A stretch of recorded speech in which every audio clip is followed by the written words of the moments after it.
Hello everyone. Welcome back. My name is DM Rhino and welcome to my series of how-tos, how to be a D&D player or how to make a D&D character. Of course, yeah, I'm just going to show you a step-by-step guide on how to become a cleric today. And remember, if you like this video, hit like and subscribe, hit the bell, hit the notifications. I make these videos to help new players and help anyone that just wants to get into D&D and doesn't know how to. We start off with our D&D Beyond, of course, right? If you have Gmail, you can have D&D Beyond. And I'm going to try and make these videos with classes that are free or classes that I recommend, right, for newer players. So, of course, we're going to go create our character over here. It's going to pop up, there we go. And then we're going to go to standard, of course. And then we're going to just call this guy, let's make him Claire. Let's pick this person here. That's perfect. No homebrew, no expanded, none of this. We just want core rules, right? Enabled, no enabled partnered contact. We can have dice rolling, milestone, fixed depending on your game. This is a DM. DM will tell you about this, but right now we're just making milestone and fixed. Beats multiclass, that's fine, and we don't use encumbered. Then we make it public, because of course we want it public, right? So we can share it later. Then, of course, we go to our class. We want to pick Cleric, add class. We got to pick level. And we look at a Cleric. So in many ways, a Cleric is the opposite of a Warlock, right? But they use their wisdom and charisma, whereas a Warlock would, their primary ability would be charisma, and they would still use wisdom and charisma, but in a Cleric, they use wisdom more than charisma. But we can see there, clerics are all about healing, about taking damage, and about dealing damage, right? You make clerics in various ways, but they mainly are about healing. They want to heal the party members. So what you want first is you want your primary skill to be medicine. And then you can have your second skill be religion, because clerics do get their power from a god. From any god you worship, you get your power from, and you can become different domains depending on that god. Some DMs will allow you to pick any domain and any god. Some will only say, okay, this god only has these domains, these gods only have these domains, but you can look it up and what D&D gods they are. I'm going to make a video later on about D&D gods because there are a lot of them, but basically for this video we pick in Life Cleric, so we're going to be neutral good because we want to give people life. And then you can see our divine order. We can actually choose protector or thermatology, or like the guy that uses a lot of magic. Like if we see there, we get an extra cantrip, or we protector, we get benefit from martial weapons and heavy armor. So we do want to be a protector. If this is your first time being a cleric, you want to have a lot of AC and you want to heal people a lot. And of course, we've got Channel Divinity. You can use your divine power to channel or turn undead. Basically, when they say turn undead, it means all undead creatures have to make like a wisdom saving throw, or they start to run away. On fail, they start to run away because they are afraid of your divine righteous power. So that's really good. There it says there, your holy symbol to ensure undead creatures. Each undead creature within 30 feet must make a wisdom saving throw. On a fail, they are frightened and incapacitated, whereas you also get this divine spark. As a magic action, you can point your holy symbol to another creature you can see within 30 feet and focus your divine energy. Roll 1d8 plus your wisdom modifier to restore hit points. So there we go, yeah. Yes, it can also, we can see there, it does, there are two things. Most of the time, clerics will use turn undead because they're fighting undead, and it's also really good to use in combat. Subclasses, we are going to pick life domain. There are other ones you can pick, light domain, if you got the player's handbook, of course. It is in the basic rules also. We have trickery, This is also good. Trickery is you are in shadows. You're more like the thief kind of cleric, of course. War domain, you want to do a lot of damage. That's your really smitey, paladin-y like cleric.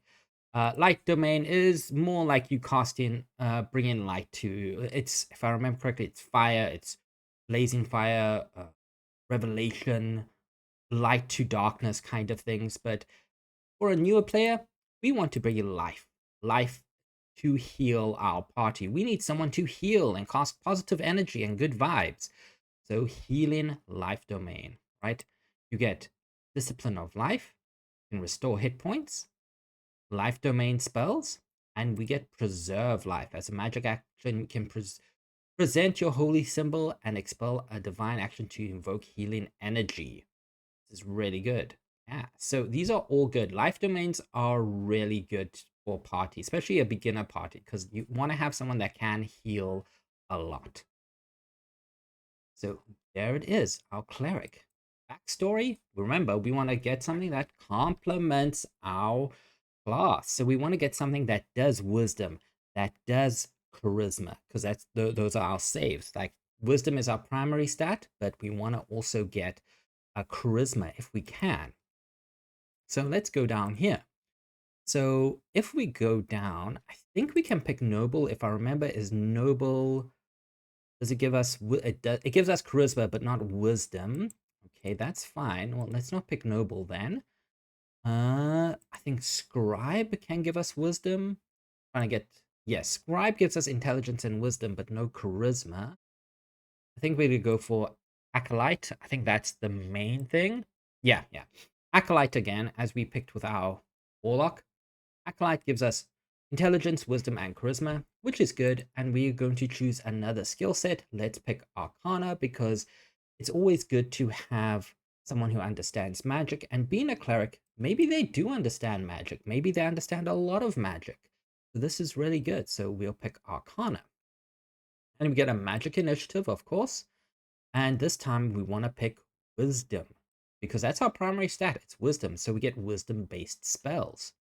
So let's start off with our first one. Of course, we'll pick guidance.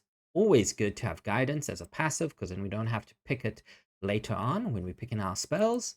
Our second spells, as a cleric, I would pick Spare the Dying.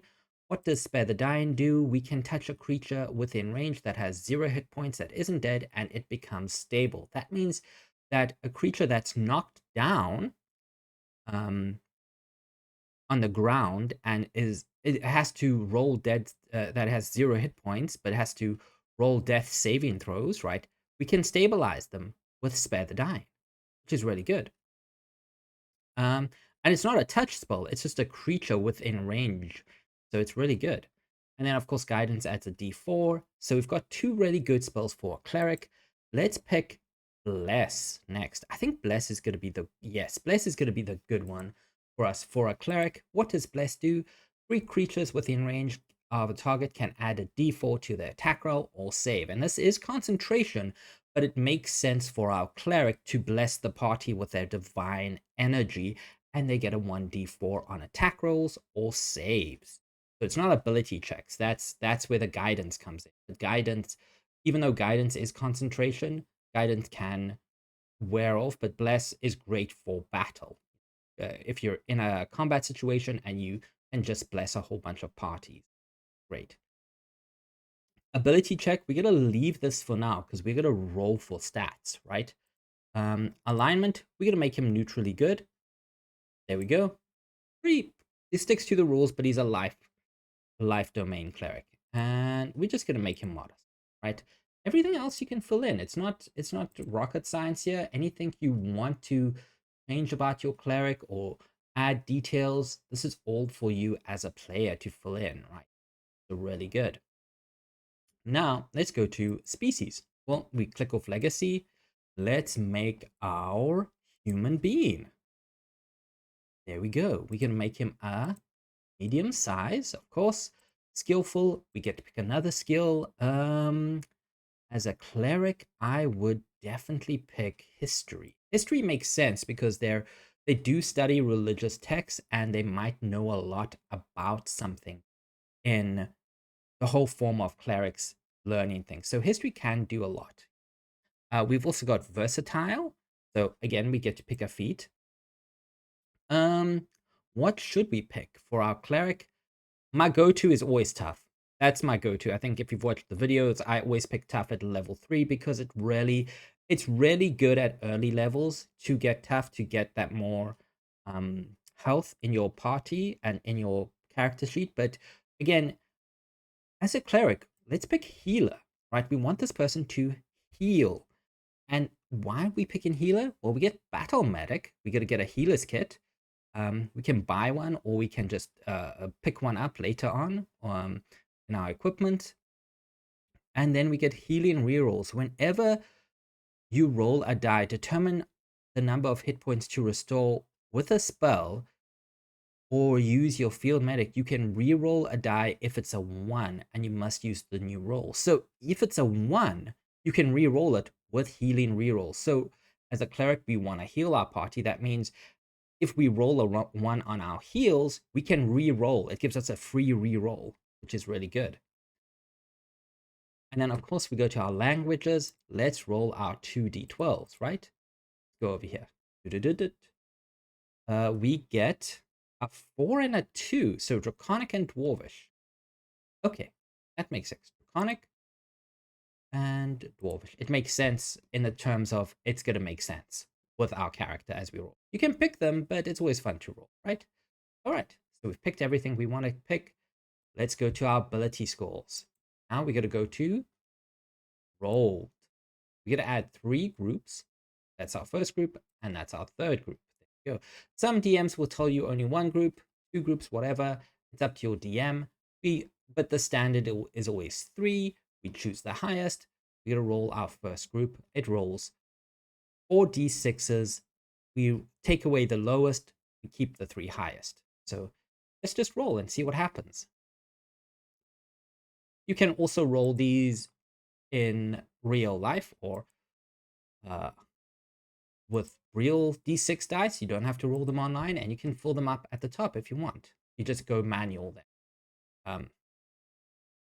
But it's just fun to see what happens when we roll and see how many good rolls we can get and how many bad rolls we can get.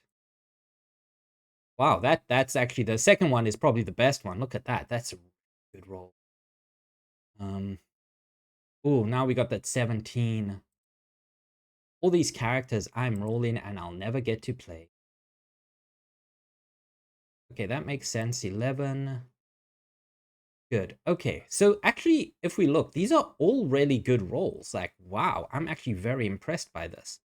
So let's take the second one.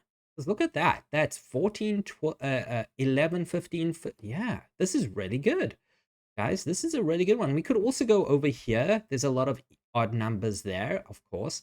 But I think why we're picking this one is because we're going to make our wisdom there. We're going to make our charisma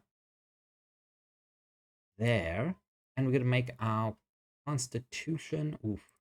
I could actually make my constitution there, my wisdom there. Yes, there we go. My intelligence. I can make my strength 14, my intelligence and dex. There we go. There we go. So I'm going to be healthy, smart. Yeah, let's apply all of these. There we go. And then we apply them, and they're going to be applied there. Right? Why did I pick that? Because if we go back to our background, ability score, remember, wisdom, intelligence, and charisma by 1. We just got to increase them all by 1. Go back to our abilities. Constitution, wisdom, intelligence, and charisma all on evens. Dexterity can be 15. That's perfect. Strength can be 14. That's perfect. Look at that. It's really good. That's really, really good. Okay. And then we go to equipment. Let's grab that. The priest pack. We are going to get that over there. But what we're also going to do, we're not going to take the Acolyte starting sheet. We're actually going to take the gold, but we also got to add, we can actually add something here. We're going to go down 4, is it other possession? Add items. This is what I wanted to show you. If you want to add items, you just click add items here, and it does take a while to load because it's gonna load a lot of things. But what we want is a healer's kit, right? So you just type in a healer's kit, and it might pop up, it might not. Let's see over here. It's going to. No, sometimes. There we go. Healer's kit. Yeah, this is why I say it might pop up, it might not. So we just gotta add the healer's kit there. And that's gonna be like, we can say we spend 10 gold on that, depending on how much it is. It's actually 5 gold. So let's add 2 more of them, right? So it's 10 gold. Yeah, so we've got a healer's kit there. We don't need much of anything else. So we gotta wield a shield, a mace, and a chain. There we go. So these are all the things we're wielding. We go to what's next, of course. And this time we go to view our character sheet. And there it is. Now look immediately. Look at all of these stats. Remember, this is what we rolled for. Our AC is high. Being a cleric, you're probably going to have the highest AC in the party. Very few times will the cleric have less AC. But we also got a lot of stats over here because we rolled really well on our stats. Our mace is clicked there. Our Channel Divinity is also really good. Our Divine Spark is really good. There it is. Turn Undead, Preserve Life. All these things that we can do. And now we're going to go to our spells. Now immediately we can see we got our 2 spells there. Guidance and Spare the Dying, which is really good. Bless, we got Blessed twice. Why did we get Blessed twice? Because we got the magic initiative of Bless. So maybe we got to change that.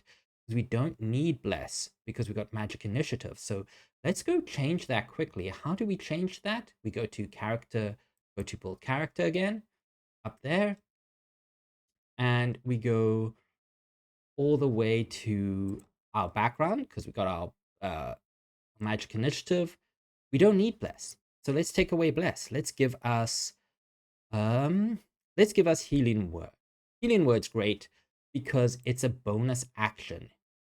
Yeah, 2d4 plus your spellcaster ability, which we know is going to be high, and it is going to be a bonus action spell. So we go back to our character sheet, right? View the character sheet. There we go. Go to our spells. Ah, there we go. The bless is not there, but there we can actually see it. Bless it. We don't have 2 blesses. We have our magic healing word, and you can see it's BA bonus action, which is also good. We've got cure wounds, which is good.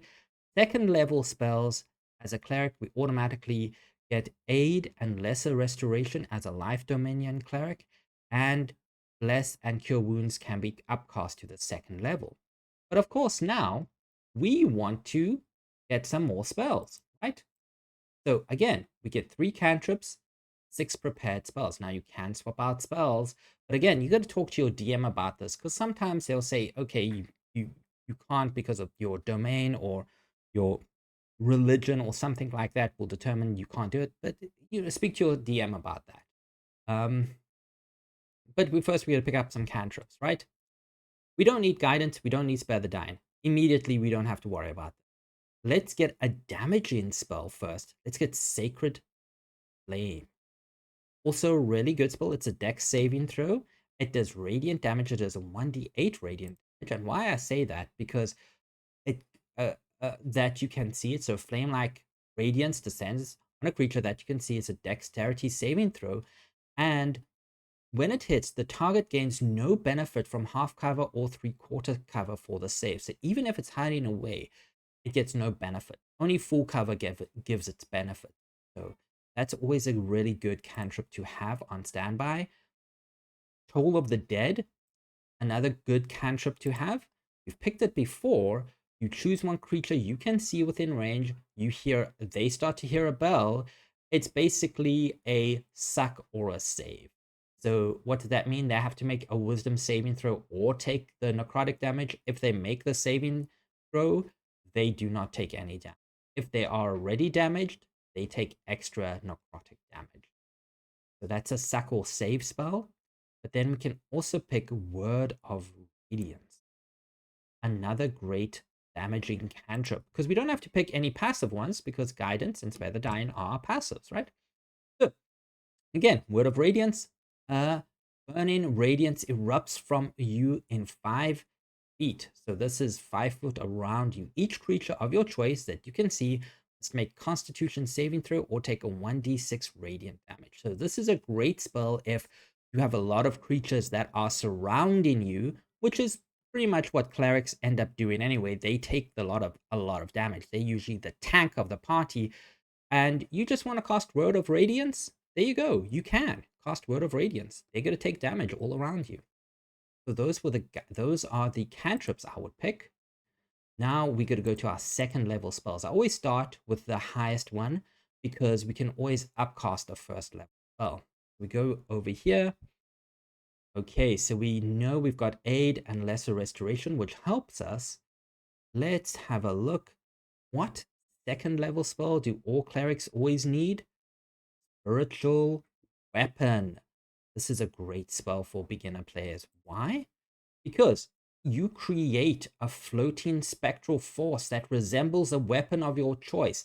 Now, a lot of DMs will like say it doesn't have to resemble a weapon. Could resemble anything of your choice, right? It depends on how you want to play it. But the important thing is that it does force damage equal to a d8 plus your spell modifier. Plus 3. d8 plus 3. There it is. Down there. So this is also a bonus action. You can cast it, and it's always good to have something that can do extra damage. As a bonus action, you can force it to attack a creature. This is always fun. So Spiritual Weapon, very good for any cleric. I've had clerics make it into like a pacifier or a big like wimpy cushion before, depending on what they want. Yeah. So we've got a damaging spell. We've actually got really good. Now let's pick Prayer of Healing. Let's pick Prayer of Healing. Why do I say Prayer of Healing? Well, up to 5 creatures of your choice who remain within range of the spell's entirety casting time. It takes 10 minutes to cast, right? Benefits from a short rest and regain 2d8 hit points. So this is really good if you're traveling for a long time, and 30 creatures, like it is a 30 to radius, right? We can see there, Prayer of Healing. It's a 30 feet. They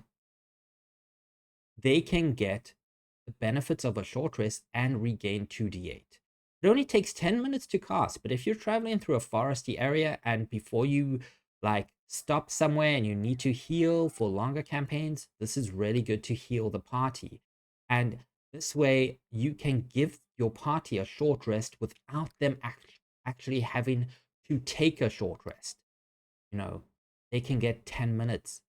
Really good, because a short rest is defined as an hour. Now it's only 10 minutes. So this is a good spell to pick to help your party out. Be a good support. Let's see if we can pick one more level 2 spell. Just want to see if we can. Let's pick Hold Person. Now there are a couple of others we could pick. Of course, we could get Locate Object, which is great.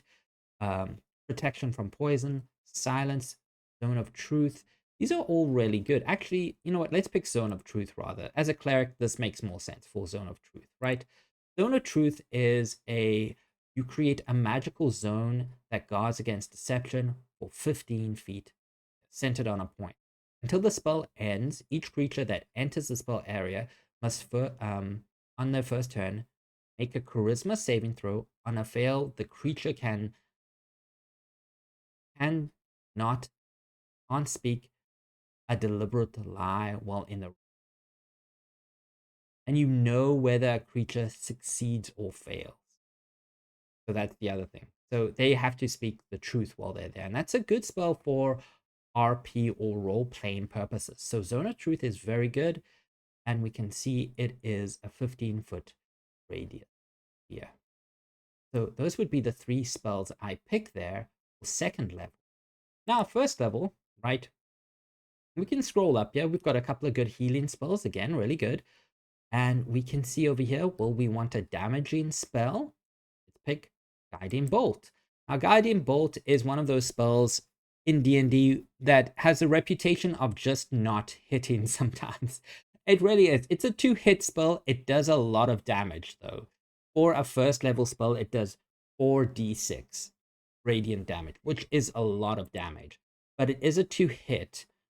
If it does hit a creature, it's a ranged spell attack. And if it does hit a creature, the creature takes damage and you get advantage. You have advantage on your next attack. So it's really good. But it's also good for a cleric. It's basically like the go-to for clerics. Then again, let's have a look. We've got Bless. Let's say Shield of Faith. Even though we have a lot of AC, the Shield of Faith is a good buff.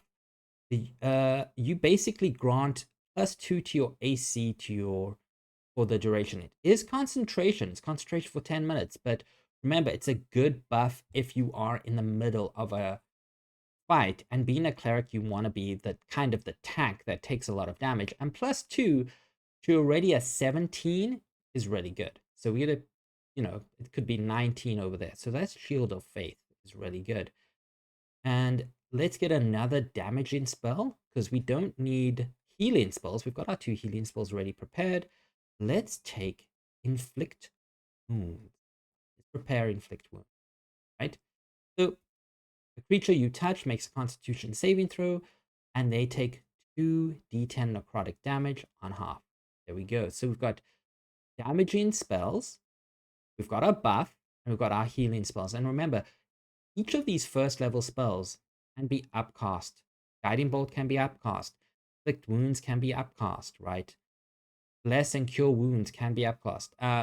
Healing Word can't be upcast, but these can be upcast to level 2 if you want. And they're really good to have them. And we still got cantrips. So that's all good, right? And there we go. We look at our inventory. It's all there. We can have a look at the other things that we picked. Preserve Life is there. All these things, all these feats are really good. Medic, because we want a healer's kit and we want healing. Magic Initiative, all these really good spells. And we've got our background. You can see what guards you want to pick, but these are all really good. So this is what I would recommend if you are playing a cleric for the first time. Remember that your wisdom is your key ability.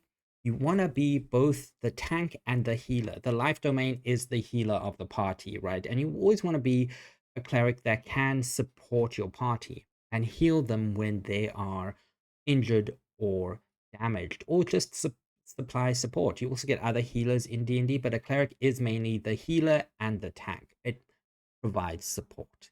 But yeah, that's it. If you like this video, remember to give a like, subscribe, hit the bell. I try and make these videos every day to just inform people how to play D&D and what classes would help newer players, things like that. But until next time, have a wonderful day, and I will see you all tomorrow. Cheers, everyone.